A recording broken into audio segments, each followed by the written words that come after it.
Narrator voice. He drank it.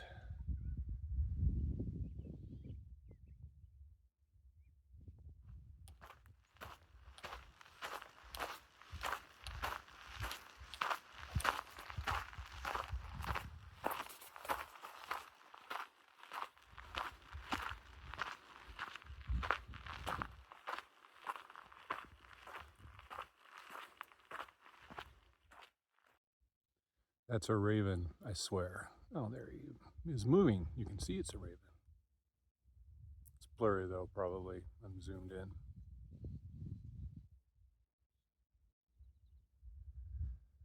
Whew, this is spectacular. This is one of the reasons why I come out here.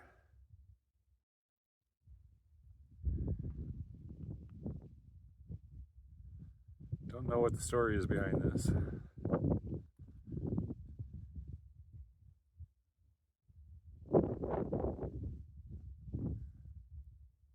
It's a great spot. There are memorials all over the mountain up here. Some of them are clustered together like this. Others are kind of off by themselves a little bit.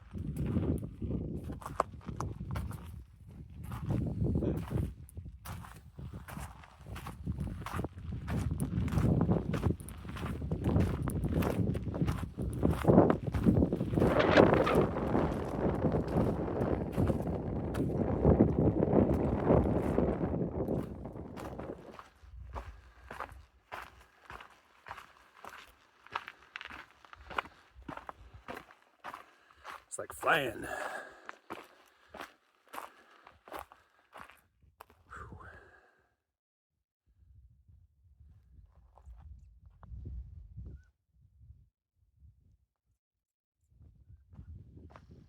So I camped last night at Pioneer Mail, which is technically a day use only area. But there was no one there when I rolled in after sunset, and there was no one there when I rolled out before sunrise, so I don't feel too bad about that. Wanted to cowboy camp, but as I arrived, it was already getting cold and damp. The dew was settling on my backpack as I was walking. So definitely set up the tent. But I think in the middle of the night, the last of the cold, wet air blew out and actually got a little warmer in the early morning, and I woke up and my tent was dry, which was fantastic. I thought I was going to have a soggy mess to pack up. So I was happy about that. I'm surprised, I mean, not really, but always am surprised to see all of the people still in their tents at, 7:20 in the morning. I'm like, people, you know it's going to be 80 degrees today. You know the best hiking hours of the day are from 5:30 to 8:30. Get going. But that's okay. Everybody hikes their own hike. But yeah, man, early morning is where it's at, let me tell you.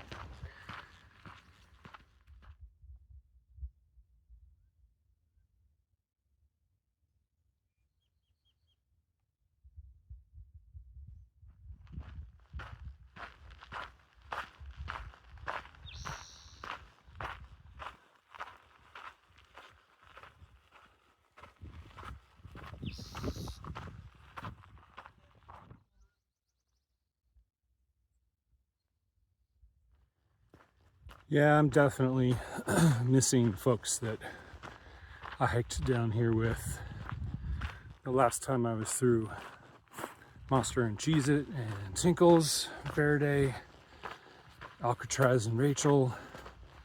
All those guys were just amazing. But Cheez-It sent me a message a few weeks ago that was very wise, because of course she is a wise woman.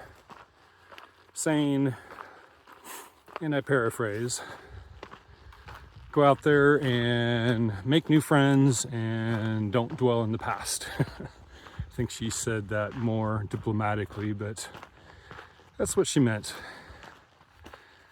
And she is, of course, absolutely right. I will meet new people, but right now I have feels. I don't know who that is way over there, but it's really cool to see hikers ahead. The trail winds all around.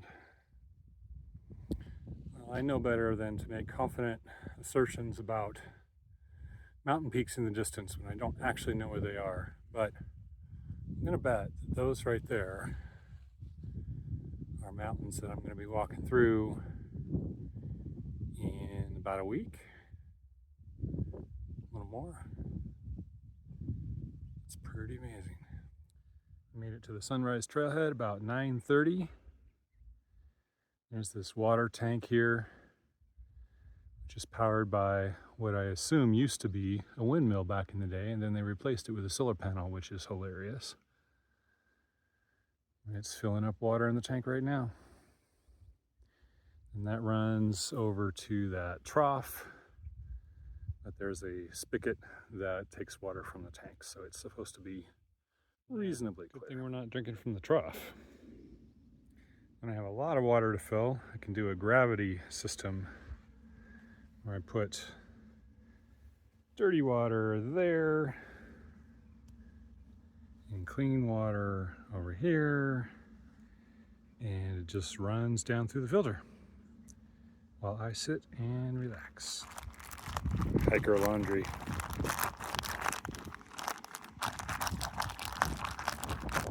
So this is day 4, and it's probably time for a body report. Overall, I think I hit bottom yesterday in terms of getting my hiker legs, and I think I'm on the way back up again. Muscles and joints and everything feel great. Absolutely no soreness or stiffness there in the morning. Shout out to Blaze Physio and her exercise videos. They're not inexpensive, and I mean, production values are kind of low, but the content is fantastic. Exercises that are tailored specifically to thru hiking, and I think they've made a huge difference. So that was definitely a worthwhile investment. The only thing that I've really been struggling with has been the bottoms of my feet have been very tender. I don't think I have significant blisters, although I haven't removed the tape to see. But I think, yeah, they were just tender generally all over. Possibly because I walked the first 32 miles with them wet, which was not awesome. Okay, I'll quit complaining about that now. But they also seem to be on the mend today and not quite as angry, so that's fantastic. Overall, feeling really good.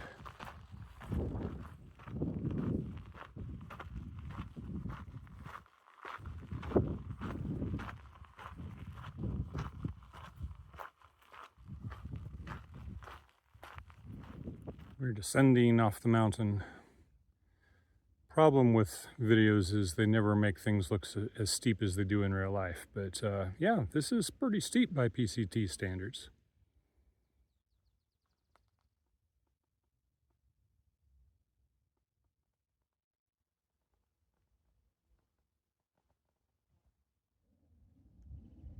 I keep doing flowers, but this is mostly for Tamara's benefit because she'll get bored if I don't. And also, they're pretty.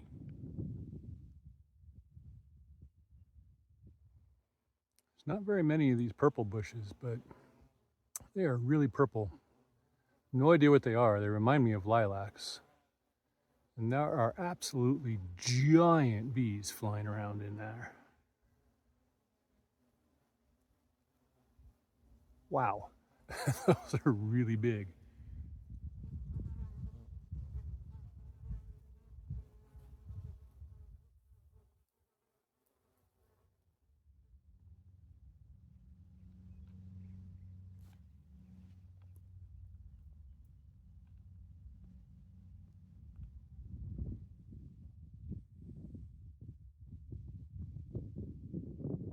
Cactus flowers.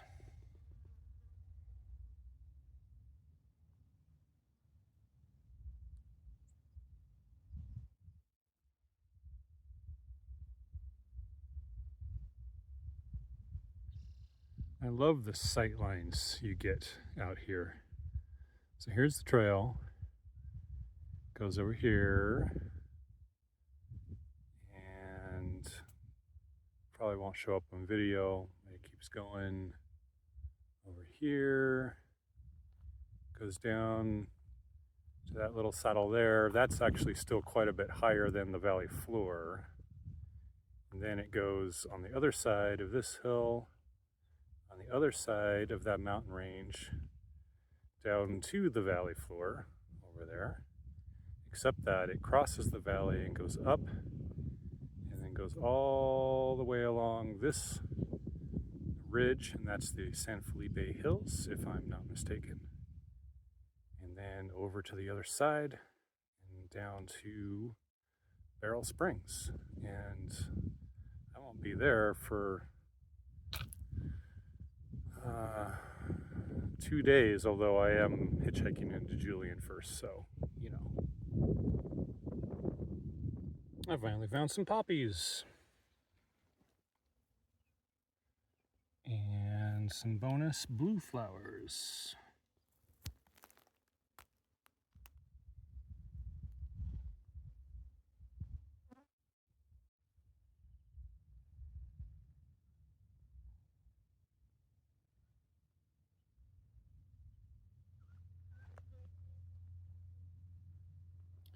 I'm sure I'm repeating some of these now,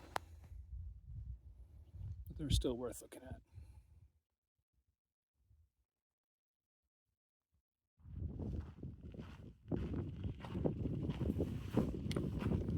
It's a good thing I'm not afraid of heights.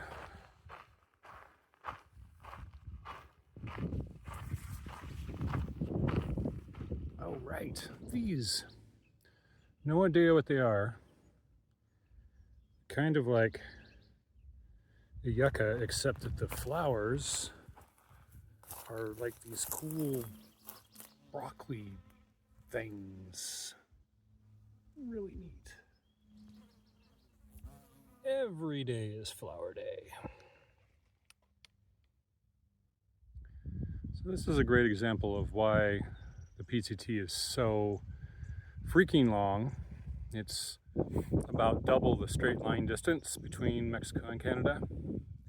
Because you're looking here and you're thinking, okay, the trail's gonna go down to the valley floor over there.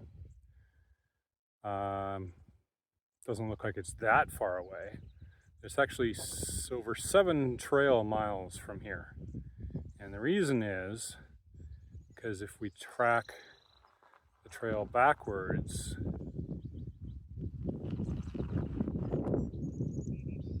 it has to go all the way into this deep, deep canyon ravine thing. And then back out just to keep going. So yeah, there's a lot of wandering around. I've mostly been doing close-ups of the flowers, but when you see them in context, they're even more beautiful. It's just hard to capture on the phone.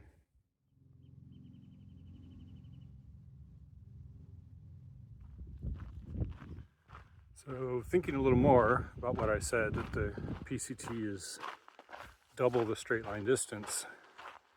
So I-5 is 1,381 miles long. I just looked that up. And the PCT is 2,650 miles long. So when I tell people I'm hiking from Mexico to Canada and they're very impressed, what I actually should be saying is that it's like I'm hiking from Mexico to Canada and then back to Mexico again. That's the distance that I'm actually hiking. Crazy. I'm afraid y'all are gonna get a lot of cactus flowers because they are amazing. You know what else is amazing? That big boy is amazing. Oof. Yeah. Now he's under the bush. You can't see him very well.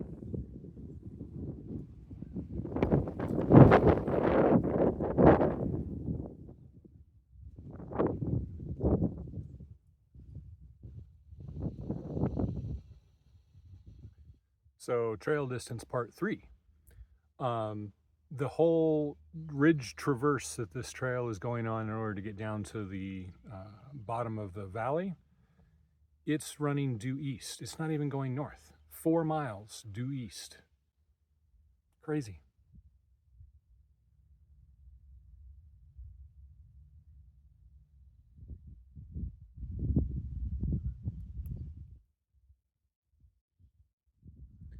This is the view from my bedroom tonight. Not too bad if I do say so myself.